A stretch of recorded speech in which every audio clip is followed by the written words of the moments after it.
Happy anniversary. Happy anniversary. Happy anniversary. सगळ्यांनी happy anniversary. सगळ्यांना कुठे बाबा तुमच्या ॲनिव्हर्सरी. हां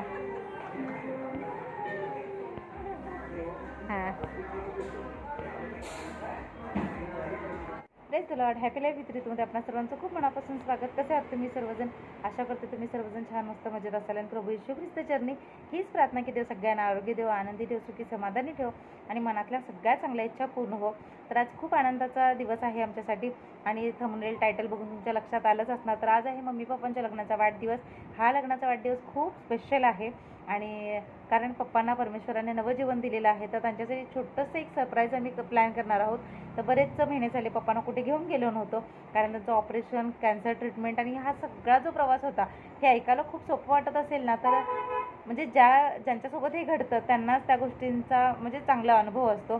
तर दुःखही येत असतात, पण त्या दुःखाला बाजूला ठेवायचं आणि आहे तो दिवस आनंदी जगायचा हे मी नेहमीच सांगत असते. आणि त्या प्रभू येशू ख्रिस्ताला खूप खूप धन्यवाद की त्याने आज आम्हाला एकत्र ठेवलेला आहे. हा दिवस आम्ही बघू शकतो. तर आज सगळेजण नव्हते, म्हणजे शशी अजून इकडे आलेले नाही आहेत, आशू तर इकडे यायचं नावच घेत नाही आहे, तो सुट्टीला गेला आहे, यश इकडे नाही आहे. तर म्हटलं चला आम्ही आहोत ना, तर आम्ही तिघी मुली आणि आमचे आई पप्पा हे आमच्यासाठी खूप महत्त्वाचं आहे, म्हणजे मम्मी पप्पा. तर आम्ही आज जाणार आहोत. तर मम्मी पप्पांना घेऊन पिझ्झा बसला, अनलिमिटेड आहे तिथे लंच डिनर काय असेल ते. तर आता आम्ही दुपारची जातो म्हटल्यानंतर ते लंचच. तर तिथे गेल्यानंतर मम्मी पप्पांची काय रिॲक्शन असेल किंवा कसं सेलिब्रेशन असेल हे तुम्ही बघत राहा. आणि केक कटिंगचं अजून काही प्लॅनिंग केलं नाही आहे, कारण कोणाचाच टाईम जुळत नाही. अजून मी मेडिकलमध्ये आहे बघा, तर मग तयारी वगैरे करू. आणि त्या तयारी नाही, मी डायरेक्ट मेडिकलमधूनच जाणार आहे. तर मम्मी पप्पांना दीदीला सांगितलेलं आहे की, तर दीदीला सांगून ठेवलेलं आहे की मम्मी पप्पांना अचानकच सांगा आपण कुठेतरी जायचं आहे म्हणून. आणि कारण त्यामुळेच आज जेवण करून आले नव्हते, तर पप्पा परत परत विचार करत होते, अगं पोरी आज काही जेवण केलं नाहीस काय? म्हटलं नाही, आज बघूया काहीतरी झटपट बनवूया किंवा काहीतरी जाऊया असं कुठेतरी म्हणलेलं, पण कुठे जायचं काय वगैरे ठरलं नव्हतं. तर अचानकच ठरलेलं आहे. लोणूला पण अचानक फोन करून सांगितलं, तर लोणू तिकडून येईल, लोणू तिची सासू वगैरे, आणि मग आम्ही इकडून जाऊ. तर जे असेल तुम्ही कनेक्ट राहा, कारण यूट्यूब फॅमिली म्हटल्यानंतर तुम्हीही माझी फॅमिली आहात आणि माझ्या जीवनातला प्रत्येक आनंदाचा, दुःखाचा जो पण क्षण, जो पण प्रसंग, जे पण सेलिब्रेशन असेल, काही असेल, तुमच्यासोबत शेअर करणं गरजेचं आहे. तर सगळेजण प्रार्थनेमध्ये आठवण ठेवा मम्मी पप्पांसाठी. अशा प्रकारच्या अनेक ॲनिव्हर्सरीज त्यांना आणि अनेक लग्नाचे वाढदिवस त्यांना साजरे करता येऊ देत, हीच देवबाप्पाकडे विनंती, प्रार्थना. तर जे असेल कंटिन्यू करेन, तुम्ही कनेक्ट राहा. तर जवळपास 2 वाजून गेलेले आहेत आणि आम्ही आलेलो आहोत पिझ्झा बसमध्ये.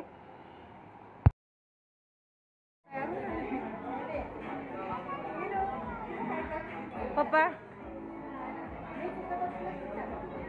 नको, ते खायला घ्यायला बाहेर पडायला लागणार ना.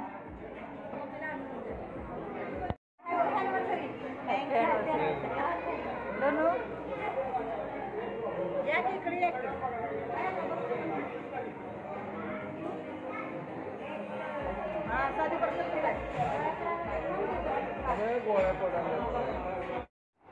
तर मम्मी पप्पांच्या चेहऱ्यावरचा तुम्हाला आनंद दिसला असेल, इतके खुश झालेले ते. आणि कसं असतं ना की पूर्वीपासून असं ॲनिव्हर्सरी सेलिब्रेशन हे वगैरे इतकं नाही कोण हे करायचं पूर्वी.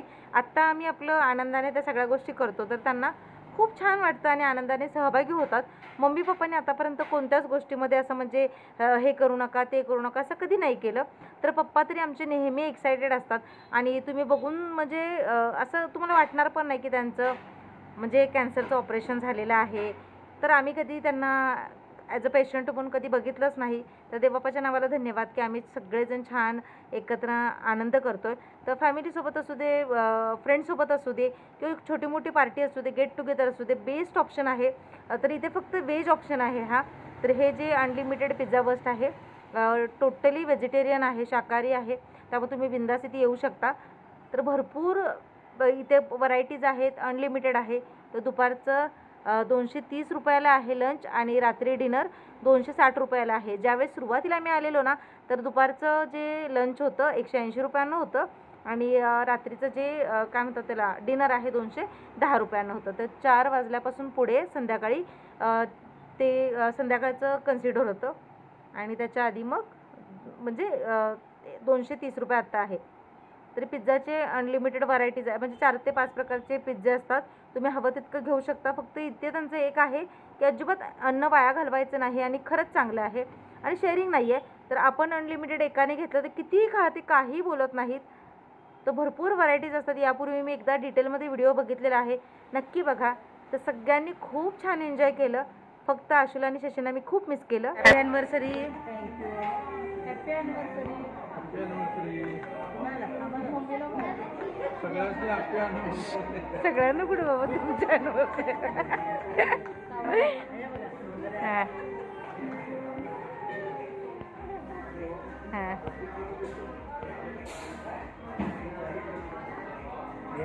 झालं झालं खावा. तर मुलग्याची नवऱ्याची आठवण काढत काढत दीदी आणि मी म्हणजे मिस केलं, सगळ्यांनीच मिस केलं सगळ्यांना. कारण ते जर असले असते तर म्हणजे जिजू, यश आणि शशी आणि आशू असले असते तर आमची टोटल फॅमिली कंप्लीट झाली असती. तर असं जे होतं त्यांच्यासोबत छान सेलिब्रेशन झालं. आजचा दिवस मम्मी पप्पांसाठी खास होता. ते खुश होणं महत्त्वाचं होतं. ते खुश झाले आणि इतकं त्यांना भारी वाटलं आणि त्यांच्या चेहऱ्यावरचा आनंद बघून आम्हीही खूप खुश झालो. तर कुटुंबासोबत असं छोटं मोठं सेलिब्रेशन केलं पाहिजे. इतर वेळेस आम्ही घरी करतो, पण चला म्हटलं सगळ्यांची दगदग नको. आज आम्ही मस्त बाहेर आलेलो. तर झालेलं आहे आणि आता लोनू पप्पांना घेऊन पुढे गेले. बबलू मामींना आणि हर्षला घेऊन गेलेला आहे आणि आता आम्हाला कुठे ऑटो भेटते का बघतो आम्ही, नाहीतर आम्ही चालत चालत जातो. प्रवास करू शकतो. नाही बाई, एवढा लांब नाही करू शकत आता. काय काय रिक्षा गे, अगं बाई रिक्षा गेली सांगत होती की पोरगी. काय गेली? लिखत बघ. हा, छोटी परी आहे आमची. खरंच देवबापाच्या नावाला मान महिमा गौरव देतो आम्ही. आज पप्पा मम्मीच्या लग्नाच्या वाढदिवसाला 36 इयर्स कंप्लीट झालेले आहेत. देवाने खूप छान प्रकारे सांभाळलेलं आहे. प्रत्येक वेळ प्रसंगातून आमच्या फॅमिलीबरोबर देव राहतो आणि या आनंदाचे क्षण दिल्याबद्दल देवाच्या नावाला मी कोटी कोटी धन्यवाद देतो. असंच कुटुंबासोबत छान तुम्ही हे एन्जॉय करा. परिस्थिती काहीही असू दे, छोटं मोठं असं सेलिब्रेशन करायचं. लोकांना दाखवण्यासाठी नाही, पण आपला आनंद जगण्यासाठी आपण हे करायचं. तर खूप छान वाटलं. आम्ही तिघे आज एकत्र आहोत आणि मम्मी पप्पा आणि आजचा खऱ्या अर्थाने त्यांच्या लग्नाचा वाढदिवस झाला आणि ते बाप्पाच्या नावाला धन्यवाद. खूप छान वाटलं. आज एकदम समाधान पण वाटलं आणि मी हे नाही मी धन्यवाद ह्यासाठी देते. खरोखर मुलगा असो किंवा मुलगी असो, प्रत्येकाने आपल्या आईवडिलांची खरोखर काळजी घेतली पाहिजे आणि आपल्या आईवडिलांच्या सुखात दुःखात लेकरं असून दे त्यांनी साथ दिली पाहिजे. जग नाही दिलं तर चालेल, पण लेकराने आपल्या आईवडिलांच्या सुखात दुःखात सदैव खंबीरपणे उभारलं पाहिजे. आणि माझी लेकरं खरोखर माझ्या सुखात असून दे दुःखात असून दे सदैव माझ्याबरोबर असतात. मग देवाच्या नावाला मी धन्यवाद देते. आणि या सद्गुणी मुली मला परमेश्वराने दिलेल्या आहेत. मला कोणत्याही प्रकारे लेकराची म्हणजे मुलांची खंत वाटत नाही आणि मुलगा आणि मुलगी बरोबरच आहे. आणि हे बघा, लोनू पप्पांना सोडून आम्हाला न्यायला आली. तर घरामध्ये तसं बघायला गेलं तर ड्रायव्हिंग स्किल म्हणजे विश्वास असणाऱ्यांचं म्हणजे लोड घेऊन अगदी गाडी चालवू शकतात, तर ते म्हणजे लोनू आणि शशी. तर कितीही सामान असू दे, कितीही जण असू देत, शशी आणि लोनू यांच्यावर बिनधास्त विश्वास आहे. तर अजून लोनूला का 4 व्हीलर येत नाही, शशीना अगदी 4 व्हीलर किती पण व्हीलर येतात. ST-पासून सगळ्या ट्रकपासून डंपर सगळं येतं शशींना. तर ऑलराऊंडर आहे माझा नवरा ड्रायव्हिंग ह्याच्यामध्ये. तर इतकं भारी वाटत होतं ना. तर एका क्षणासाठी असं वाटलं, आम्ही तेच म्हणत होतो की कशाला आम्ही मोठे झालो. लहानपण देवाने मुंगी साखरेचा रवा. तर जसं मी सांगितलं, आम्ही तिघी बहिणी एकमेकींसाठी मैत्रिणी आहोत, बहिणी तर आहोतच आम्ही, त्यामुळे आम्हाला विशेष अशी खंत वाटत नाही. तर खूप छान एन्जॉय केला आज. चला, छान आम्ही जाऊन आलेलो आहोत. मम्मी पप्पा कसं वाटलं तुम्हाला सरप्राईज? एकदम छान, एकदम म्हणजे अगदी खूप छान असं वाटलं की कुठं तर खेडेगाव जाऊन कुठं झाडाखाली तर पिझ्झा आणि फ्राईज खाऊन पप्पांना खेडेगावात कुठल्या तरी झाडाखाली खाल्ल्यासारखा आनंद झाला. आणि पूर्वीच आमचा वाढदिवस काय. तर आम्ही बघा, विशेष म्हणजे आम्ही तिघी बहिणी आज एकत्र होतो. तर खूप छान वाटलं. अजिबात मुलाची खंत वगैरे काही जाणवत नाही. तर मम्मी पप्पा, तुम्हाला एक प्रश्न विचारते. तर मुलगा नाही याची तुम्हाला खंत वाटते काय मम्मी? मला कधीच वाटून घेऊ नका, तुम्ही दुसऱ्यांचं राहू दे ग. इथं तुला विचारले ना बाबा, तुम्हाला सगळं. नाही मला तर खरोखर पहिल्यापासून काही खंत वाटली नाही. खरोखर परमेश्वराच्या नावाला धन्यवाद देते. कारण मुलीने कुठलंही कसर आमच्या सोडत नाही. त्याच्यामुळे मला पूर्वी पण वाटले नाही आणि आत्ता पण नाही. आणि मुलगा असलेलं काही जाणीव पण वाटत नाही, म्हणजे नसल्याची. हा, नसलेली. पप्पा तुम्हाला कसं वाटलं? मला अगदी छान वाटलं. मला काय कधीच नसलं चालेल.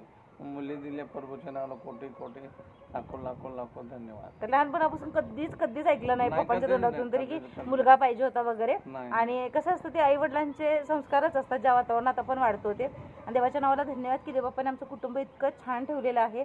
आणि त्यामुळे म्हणजे असं कधी कधी वाटायचं असं भाऊ असला असता तर काही फरक नसता पडला, म्हणजे असं काही वाईट वाटलं नसतं. पण जरी नाही आहे तरी काही दुःख होत नाही आम्हाला, कारण आम्ही एकमेकींना बहिणी ज्या आहोत त्या भावापेक्षा वरचढ आहोत. काय कधी ते हो. तू कधी मग तू त्यातनं बाहेर पड की, मी एवढं विचारायला लागले ना पहिलं मेकअप. लहानपणापासून आमची एक मुलगी हट्टी आहे खरोखर. मी तर आपल्या हट्ट पूर्ण करते, काय करायचं. मी तर अजिबात आणि नाही. एक मिळून मिसळून आहे आणि एक पण रागिष्ट आहे. अशा सगळ्या मुलींची वेगवेगळे प्रकार आहेत, पण प्रकार वेगवेगळे नाही का कुणा प्रेमानं खूप छान आहे. भाजी आहे का? आणि विशेष करून देवाच्या सानिध्यामध्ये वाढलेले आहेत. आणि तिघींचे प्रकार वेगळे असले तरी एक कॉमन आहे की आम्ही देवाच्या भयामध्ये आणि देवाला प्रथम स्थान दिलेलं आहे. आणि देवबापाचं भय आहे ना, म्हणूनच आम्ही आतापर्यंत व्यवस्थित आहोत. म्हणजे असं कुठलीच खंत वाटत नाही की आम्हाला स्वतःला बदलण्याची गरज आहे किंवा आमच्यामध्ये काहीतरी बदल करायचे. म्हणजे एक बोज असतं ना मनामध्ये की आपण म्हणजे बऱ्याच वेळेस बघतो आता ह्या धगधगीच्या जीवनामध्ये जगत असताना खूप असं लोक म्हणजे म्हणतात ना तिने सुधारायला पाहिजे, तिने सुधारायला पाहिजे. तर आमच्या तसं सुधारण्याची गरजच नाही, कारण आम्ही बिघडलेलंच नाही आहोत. आणि केवळ ते बाप्पाची दया आहे खरं तर. आणि कधी कधी खरंच आम्हाला खूप छान वाटतं, कारण मम्मी नेहमी म्हणत असते की मी तुम्हाला पहिल्यापासून पिंजऱ्यात ठेवलं, कधी बाहेर पाठवलं नाही तुम्हाला खूप असं तुम्ही घरीच राहिला. तर देवाच्या नावाला धन्यवाद. जरी बाहेर पडलो असतो तर म्हणजे बाहेरच्या संगतीत असण्यापेक्षा आम्ही नाही आहोत ते जितक्याच तितकं ते बरं आहे खरं तर. आणि खरंच आजचा दिवस इतका छान वाटला. तर पुन्हा एकदा मम्मी पप्पांना त्यांच्या लग्नाच्या वाढदिवसाच्या खूप शुभेच्छा. परमेश्वर असंच त्यांना आनंदी आणि खुश आणि आरोग्यात ठेव. तर आजचा व्हिडिओ कसा वाटला नक्की कमेंट करा. चॅनलवर नवीन असाल तर सबस्क्राईब करा, लाईक करा, शेअर करा. सगळ्यात महत्त्वाचं म्हणजे जी काही बेल आयकॉन दिसते म्हणजेच घंटी दाबायला अजिबात विसरू नका. भेटूया नव्या ब्लॉगसह. तोपर्यंत स्वस्त राहा, मस्त खा, माझे जुने नवे आदलेमधले सगळे व्हिडिओ बघत राहा. Stay connected, stay healthy, stay happy. God bless you all. तर येशूच्या नावाला धन्यवाद की त्याने आमची अशी फॅमिली दिलेली आहे, असे आईवडील दिलेले आहेत, आजचा दिवस दाखवला त्याबद्दल देवबापाच्या नावाला धन्यवाद. Bye bye.